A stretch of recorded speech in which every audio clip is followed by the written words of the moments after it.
છે દોસ્તો ઇન્ડિયન પોટરીમાં તો જે અમે માટલા બનાવવાની માટી જે છે અમે કઈ જગ્યાએ તૈયાર કરીએ છીએ તો ચલો આજના વિડીયોમાં હું તમને બધું જ બતાવવાની છું. તે પહેલાં ચેનલ પર પહેલી વાર આવ્યો તો લાઇક કરીને ચેનલને સબસ્ક્રાઈબ કરવાનું ભૂલતા નહીં દોસ્તો. તો ચલો આજે હું તમને બતાવું છું કે જે માટી છે અમે કેવી રીતે તૈયાર કરીએ છીએ. તો સામે તમે બહુ મોટો ઢગો દેખાતો હશે એ કાળી માટી છે અને જે સામે એક બીજો પણ તમને સાઈડમાં લાલ માટી પણ દેખાતી હોય છે એ બંને માટી અમારે મિક્સમાં કરવાની હોય છે. મિક્સમાં કરીને તમે પેલી માટીની કુંડી જોઈ શકો છો દોસ્તો. એ કુંડીની અંદર અમારે એ માટી નાખવાની હોય છે અને એની રબડી બનાવીને તમે જે આ ચોરસ ખાના જોઈ શકો છો એની અંદર અમારે રબડી કાઢવાની હોય છે. રબડી બની જાય એના પછી દોસ્તો અમારે જે ચારણી આવે છે જે આપણે ઘઉં ચાળીએ છીએ બાજરી ચાળીએ છીએ એ ચારણીથી અમારે એ રબડીને ગાળીને પછી એને આ ચોરસ ખાનામાં ડુઓ કાઢવાનો હોય છે રબડીને. અને જે તમે જોઈ શકો છો સામે પણ આ છે માટી ચોરસ ખાનામાં કાઢેલી અને 3-4 દિવસ થઈ ગયા છે તે થોડી કઠણ થઈ ગઈ છે. જો આટલી કઠણ થઈ જાય તો એના પછી અમારે આ માટીને બહાર કાઢવામાં આવે છે અને બહાર પણ અમારી પાસે કાઢેલી પડી છે. તો ચલો એ બતાવું છું તમને. કાઢીને એના ઉપર ઢાંકવામાં આવે છે. જો બહુ બધું વજન નાખવામાં આવે છે એના ઉપર તાકી એ સુકાઈ ના જાય. તો આ રીતે એને કાઢીને બહાર મૂકવામાં આવે છે તે વધારે કઠણ થાય.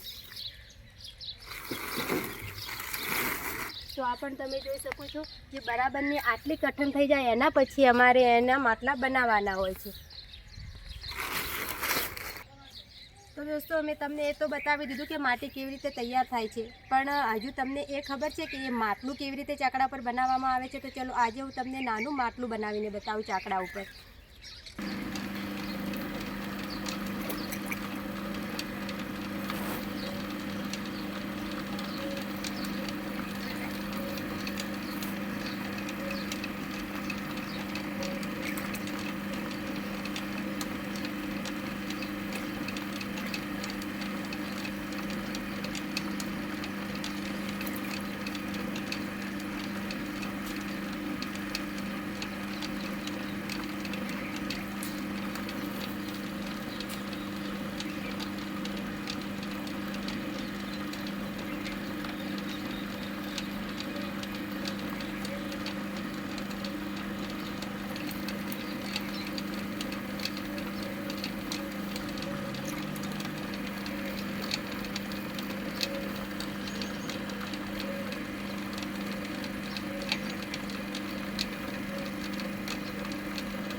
તો દોસ્તો તમે જોયું કે ચાકડા ઉપર કેવી રીતે માટલું બનાવવામાં આવે છે. તો આ મેં મસ્તનું નાનું માટલું બનાવી દીધું છે.